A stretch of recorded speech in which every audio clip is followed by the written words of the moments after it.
पैदा हुए थे? आप कौन से महीने में पैदा हुए थे?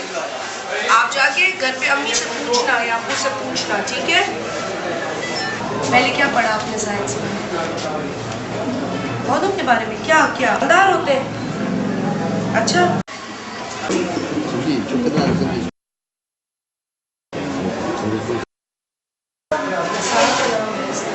उंगली चली जाएगी।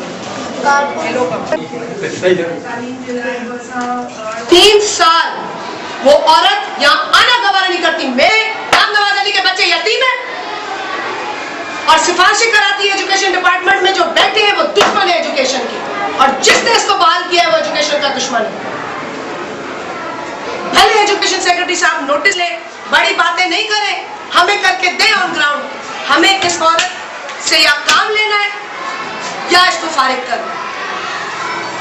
सिंध हुकूमत, चीफ मिनिस्टर सिंध तालीम के खाते में फंड इसलिए नहीं रखते हैं कि टीचरें अपने प्राइवेट स्कूल चलाएं।